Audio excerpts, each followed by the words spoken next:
welcome back to Ramona View, everybody. We thank you for joining us again. We had a lot of support on our last first show. Actually, last month we got over 200 hits, ladies. Wow! Yay!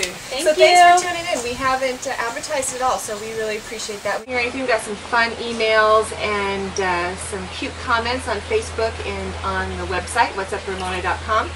And one of my favorites, which I want to talk about because we love getting those emails and those comments, so keep them coming.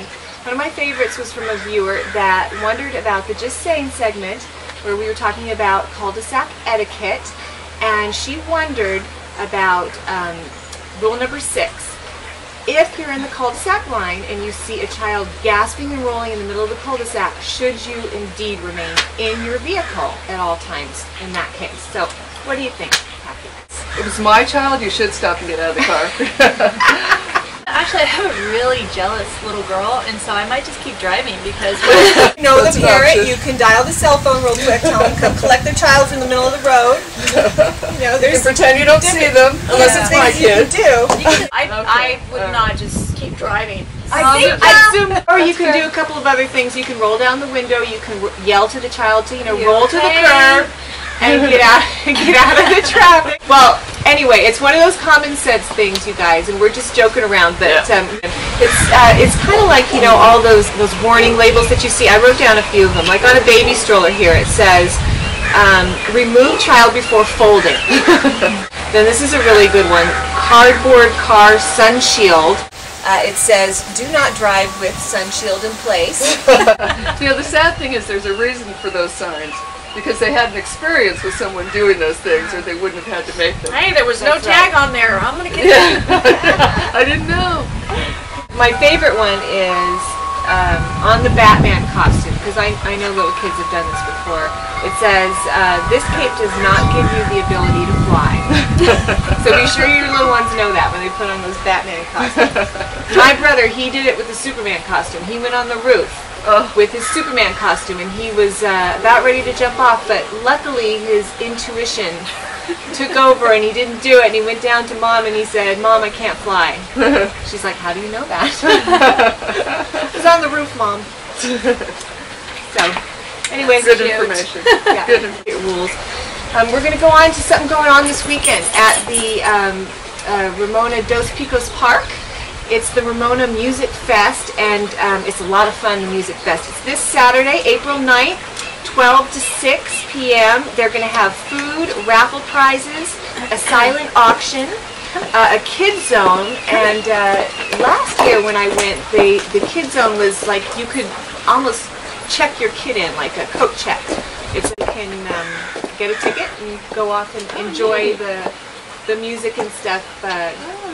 Just the adults for a little while. If The you beer want garden. To. There's a beer garden, I believe. There's always a beer garden in Ramona. Absolutely. We'll be there. Yeah, and a lot of good music, like 12 bands or so. Oh, wow. Yeah, last year it was really fun. I wouldn't miss it. I really loved it. Has anyone else ever been before? No, but I will be this year. You're going to go this year? So it's on Saturday. It's Saturday the 9th, 12 to 6. Did you go last year or before? It was the year before, and what's great about Dos Picos Park is that they have camping. So if you spend too much time in the beer garden, you can go ahead and spend the night. But we went and got a camp. I'll bring my sleeping bag. Yeah, so that's going to be a lot of fun. Good. So hopefully we'll see you all there. Say hello. Yep. And tell us how you like the show. Also at the Music Fest, one of our favorite local bands, the Asian Allison Band, is going to be playing. And had a little interview, so take a look at this.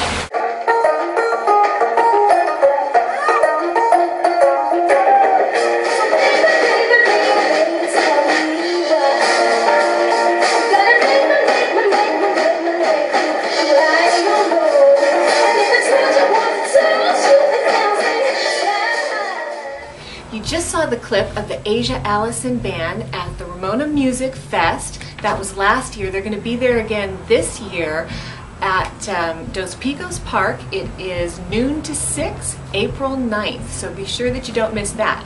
Right now I'm here at the Ramona Music Center. I consider this place kind of the hub of everything music. You wouldn't believe the things that stem out of here. the latest news is they've started a local radio station called RMC Radio.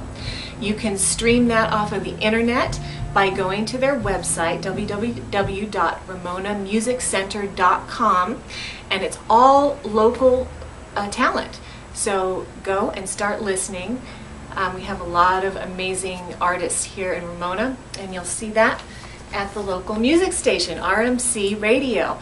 We also have one of the very best right here, right now, Jory Oberlees from the Asia Allison Band. He's going to come talk to us, so come sit down. Thank you for being on the show. Yeah. I appreciate it. Okay, so the Asia Allison Band is a very unique and special sound. What would you call it? Would you say it's country or pop or what? I think it's country, pop, rock, because there's a lot of different styles that go into it. Yeah, it's a great sound. I love it. You have a really musical family. I know your mother Tracy, and I know she used to have a band called Moxie, the same name of her beautiful hair salon. Love that place, and so it runs in the family. You and your sister Asia are twins. Yeah. Yeah, and so it just comes with the territory. You sing, you write, you play instruments. The both of you, yeah. What age did this all start for you? When did you start getting so musical? I took piano lessons when I was about probably seven, second grade, somewhere along there. And I started playing drums about 2 years ago. That's it? Yeah. Wow, well, you sound like you've been playing forever. Thanks. Yeah, so you have a natural area. You're a drummer with the Asia Allison Band, but you also have your own band called Third Person. Right.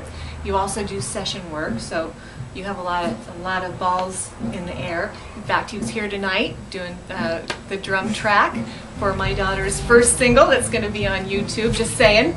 It's going to be on YouTube. It's going to be on iTunes, so look for that in the summer, called Play With You. And so thanks for doing that. We're really excited to have you on the song. But so tell us about Third Person and what is their sound?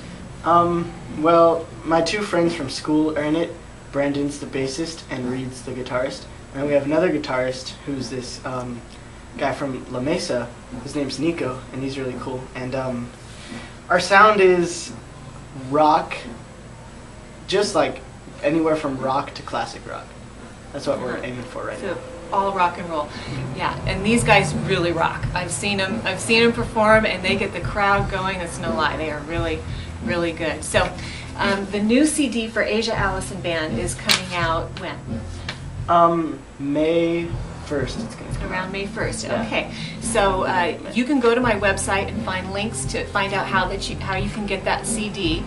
It's not named yet, I understand. So we're just gonna have to go to the Asia Allison Band links, and you'll be able to find it that way. Look for it on iTunes and CD Baby under the name Asia Allison Band. So fantastic. She wrote most of the songs on that CD. Yeah. Yeah. Yeah. So she's just really she's exploding. writing a lot of songs right now. Yeah, that's great. Yeah, I've heard a few of them, and they're awesome. So I'm looking forward to going to getting that CD myself. Thank you for joining us. It was fun talking to you, and we'll be looking for you at the Ramona Music Fest this Saturday at Dos Pagos Park. So we'll see you there. Now stay tuned for a few pics of these guys at work. Have enough breath just you count all the tears you've made me cry, count them all, not one you want to miss. Whoa, whoa, you'll be so speechless. Well, that was a lot of fun. Be sure and look for her CD. It's going to be releasing soon, her second new CD, and of course she can be found on iTunes. A lot of artists are finding that the social media is really helpful to them because they don't need to rely on the big production companies to get their music out there. They can get a pretty good following from social media. I wanted to talk a little bit about that, kind of more as it relates to teens and tweens, and Kathy had a few things to say about that. I'm fascinated by a lot of things about social media, but I realize that is a very broad term for many different aspects. So what I wanted to talk about today is mainly teens and tweens and their use of cell phones, texting, etc. And even some... Yeah, I know. Okay. How they interrupt you. I didn't like any of that. They're just all the distractions. Dog barking. Dogs and phones and social media everywhere. We're such professionals here. Go ahead. So this is about teens and tweens. It can be about adults too, but I want to focus on teens and tweens. My first concern is it seems to lead to a lack of manners many times. Also, I try to encourage them, well, teach them to show respect, especially to older people. When you meet someone or someone addresses you, to look them in the eye, to shake their hand. Now you can't even get these kids' attention because they're doing all this. No manners or hello, excuse me. It really needs to be addressed, I think. Yeah, it's very important that when your kid has a cell phone that they know that it's not to be taken out at the dinner table. Exactly. It's it's to be put away when you're in a social environment. Right. It's not. Hey, my friends. The kids are back. Here's the kids. You're in front of the camera. I know. Say hi. Can we go hang out at the Hi! Wave your backpack. And sometimes they text when they pee, frankly. So. That's a good time to do. Exactly. When you're on the pod. That's true. Reading the newspaper. That's It's true. a very good time. Here's my daughter texting. To my next concern, I came across a term called mobile junkies. And it really is kids that are so, they're junkies, they're addicted to their phones, whether they're texting, the short messages that they have to constantly do. I'll be the demonstrator. And it made me think, so what's not happening because they're doing this? What's suffering? Homework is suffering. Physical activity is suffering, which has always been a problem, in this country. TV's always been a problem. Now it's the same issues. Yeah. And then that social one-on-one that they're not learning how to interact with people, even each other, their peers. They're not even talking to their peers. They're texting, or they're not paying attention to what's going on. And it's easier to say semi-rude or inappropriate things when you're texting than it is when you're face-to-face. That's a good point. So things come out that wouldn't face-to-face. Right. And they can be misunderstood because you don't have, So what do we do about it? What do we do about it? Before we talk about what we do about it, if indeed we have any answers, the most important, obviously, is safety. The obvious, we all know, or should know, that driving and texting is bad, of course, and there's statistics all over the place about that. I tried it once. I'll never do it again because it's impossible to do it. Yeah, in that 2 seconds that you're looking, something comes up. I read, when I was looking at the statistics, I saw a recent article of a young woman, 26-year-old woman, was on her way to her wedding planner, and a truck drove into her. The truck driver was texting and plowed into her and killed her. And ironically, that's in Florida. And Florida is one of the states that does not have the texting ban for driving. There are 30 states that do, and Florida doesn't. You gonna do something, Florida? I shut my mouth. I'm so glad you could edit this. Like Florida's so ass backwards with everything. Oh, that's funny. You know what I mean? Like their social welfare system. That doesn't surprise me. You know what I mean? And my mom lived out there for 15 years, and it's. I'm sorry. Well, let me say that there's also. Before I forget, it's not just driving. I bring that up because that's the obvious one that we should all know. But it's also kids being completely unaware of their surroundings. And that is a huge safety issue. I mean, kids get plucked away, and there's Kidnapped. absolutely, they are. It's absolutely. A child is a magnet if he or she is walking around, just involved with the cell phone, not paying any attention. Any woman, really. Anybody, of course. But again, I'm thinking about children today. There was also a story of a boy who, again in Florida, 14-year-old boy that died after he was texting and walked right into oncoming traffic.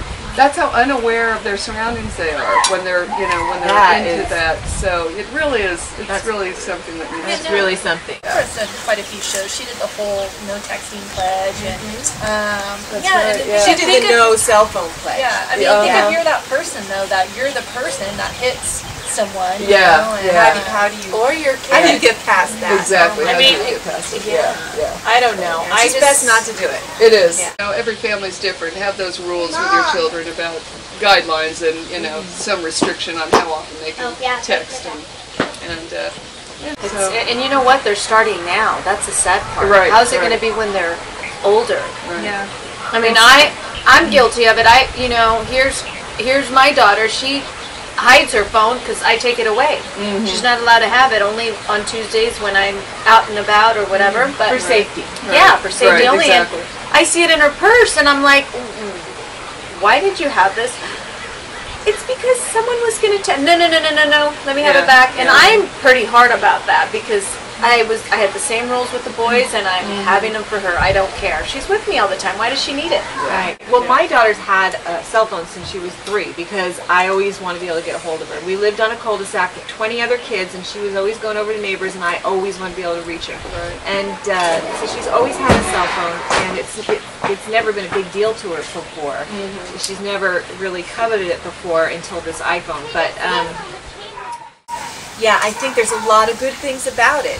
Yes, I mean, of I course. like her social network. I like that she feels this connection with all her friends, with her little bubble conversations. It's so cute. Yeah. And I like that I can read them all.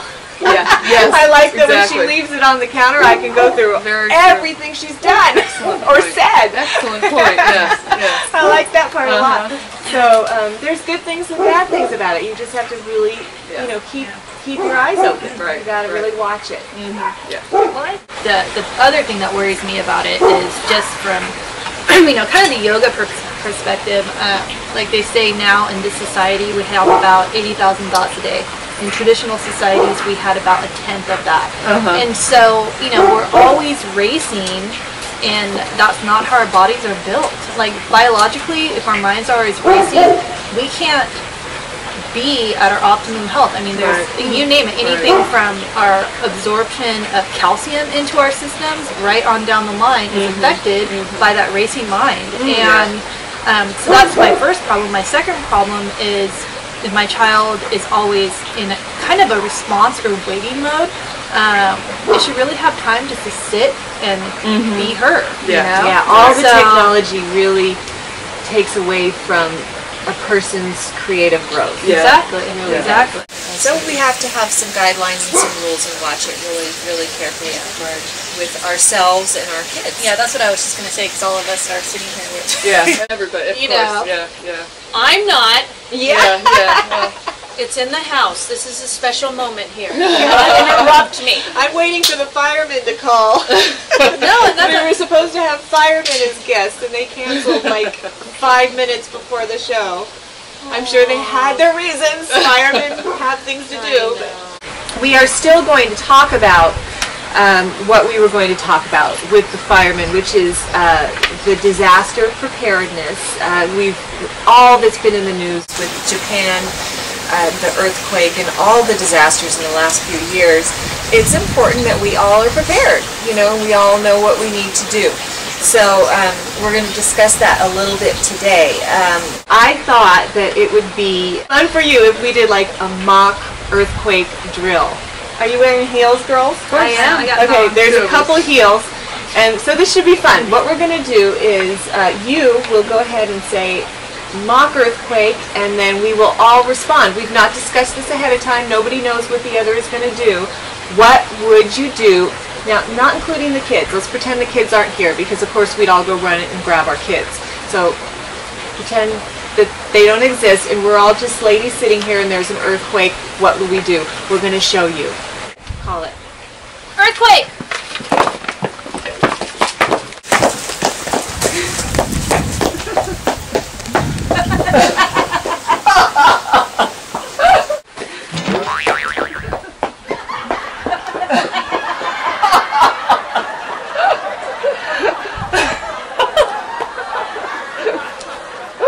I'm right in the camera.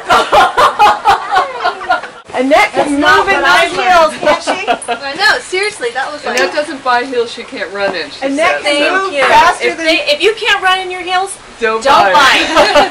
Return them. We were supposed to have the firemen and they were going to critique it and tell us what we did wrong, what we didn't do wrong. What did everybody else do? I ran for open area. You did too. That's one of the things when I talked to our friend Larry, he's a fireman, which he's out of town, he couldn't make it either. One thing he said, you run to the school, make sure there's no trees, no structure over you. You're supposed to run in an open area, especially because we have so much property here that we can run Just make sure there's no trees, nothing next to you.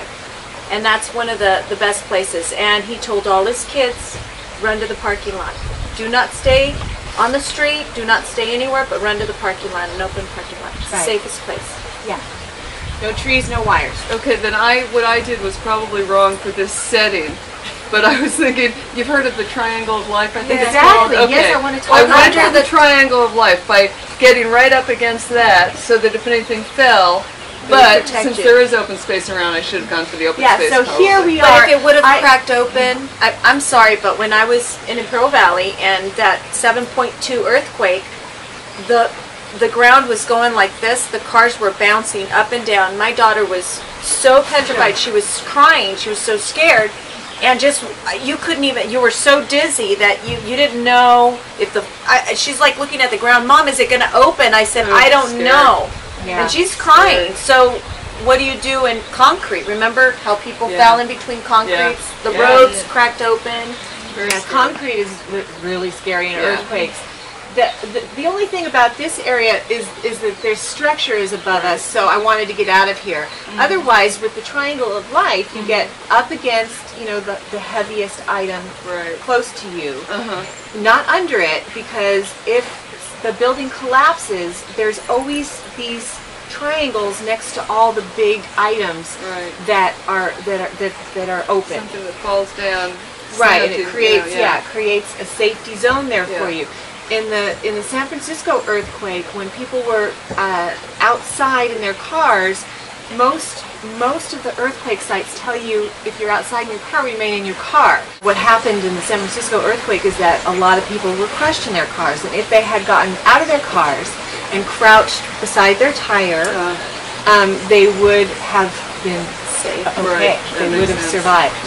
So and what I understand, the difference between whether you should drop and take cover or whether you should get into the triangle of life position is if you're in a building that's going to collapse, or if there's something that can come down hard on top of you, you do the triangle of life. If it's not such a huge earthquake that you don't think anything's going to collapse, which they say doesn't happen too often in California, most likely it's not going to bring the building down. And then you're better off taking cover so things don't fly at you. Right. And hit you in the head or... I probably made the worst choice then because I got under the heaviest thing that is in here. Yeah, did you? Yeah, and it's probably, I have a story to tell about this. So when I was a child growing up in El Cajon, we had a major earthquake in the middle of the night. Mom, I hope you're watching this. Major earthquake in the middle of the night. I ran, got in my door jamb because I had thought, door jamb. I was like 10 years old. That's what they used to tell you in school. Look down the hall. They don't tell you to do Who that else anymore. is in their door jamb, mother? My mom in her door jamb, like looking at me, not running to save her kids, just standing in her door jamb. So maybe if something would have been different, I wouldn't have made the choice to go underneath. That was probably a really bad choice because if something was I could have just fallen right down on you and smushed you. Yeah. I put together an earthquake kit, and we're just going to show you what's there. It's an earthquake kit for 3 people, and what they say to do is that you just get non-perishables and change of clothes, flashlight, radio, battery-operated radio, extra batteries. You put a little cash in there. Anyway, you have all the supplies to hold you over for about 3 days. And then you can put them in a big garbage can and have them ready. You can roll that garbage can wherever you need it. But we're going to go look at that selection that I've made. But also, I wanted to show the firemen. I have one of those big giant suitcases. You used to be able to pack those big giant suitcases. They're almost as big as trunks in the old days. But now you can't use those because you're not allowed to travel with more than 50 pounds. And I thought it would be good to put it in one of those because those are a lot easier to put into your car, and they've got about the same amount of space. Right. So if I needed to get out of town and take all my supplies in the car, it would be a lot easier to have it in one of those giant suitcases. So we're going to go over and look at that. Pack away a 3-day supply of water, food, medical supplies, flashlights, strobe, something to eat on, sleep in, a portable radio. Another good idea is individual backpacks for each family member. And don't forget the pets. Remember all the earthquake safety tips. If you want any of the links, they'll be on www.whatsupramona.com. I have a couple of links. One will take you to the website that talks about the Triangle of Life, and another link will take you to a website that I believe is FEMA, and it'll tell you what their guidelines for earthquake safety is. But anyway, thank you for joining us, and keep tuning in to our Ramona View. Bye-bye. Bye.